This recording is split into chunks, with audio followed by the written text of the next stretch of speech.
The storm rolled across the Wyoming plains like a living monster, swallowing every sound, every shape, every last bit of hope. The rancher, Cole Maddox, pulled his coat tighter as the icy rain whipped hard against his face. Nights like this killed people. He knew that bitter truth better than anyone. And that's when he heard it.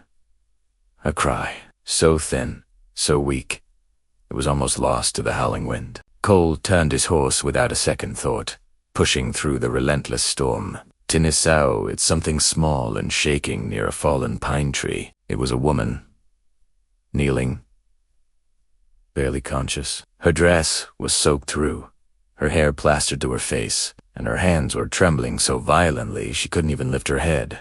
Cole jumped down from his horse instantly. "Ma'am, can you hear me?" Ichabod, out his voice strong against the wind. She didn't answer.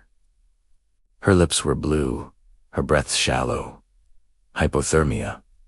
She was just minutes from death. He swept her into his arms. She was as light as a snowflake and carried her back to his horse.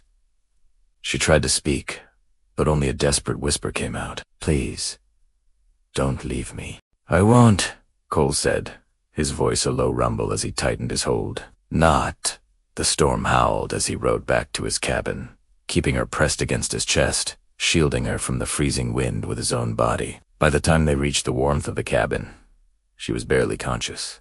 Cole kicked the door open, lit the lantern with a steady hand, and set her down gently near the crackling fire. "Stay with me," he murmured, rubbing her arms, trying to bring some life, some warmth back into her frozen body. His fingers brushed over bruises on her wrist, fresh, dark marks. Someone had grabbed her, and grabbed her hard.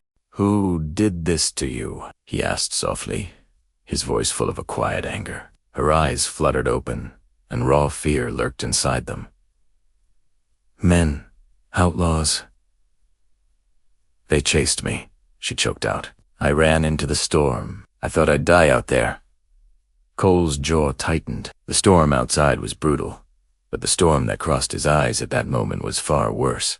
He fetched a thick wool blanket, wrapped her tightly, and placed his own heavy coat over her shoulders. "You're safe now," he said, his tone leaving no room for doubt. "Nobody's getting to you tonight." She stared at him, her fear slowly melting into something warmer, something that looked like trust. "Why would you help a stranger?" she asked, her voice still weak. "Because no one helped my sister when she needed it." It was the first time he'd said those words aloud in years. The confession hung in the air between them. She reached out, placing her cold hand over his. "Thank you for saving me." Thunder cracked outside, shaking the small cabin, but inside, the fire glowed brighter, warmer. Cole kept watch through the window all night, his rifle loaded and ready. Whoever had hurt her might still be out there, hunting in the dark. As the hours passed, she leaned her head against his shoulder, her voice soft, but now full of trust. "What's your name?" "Cole.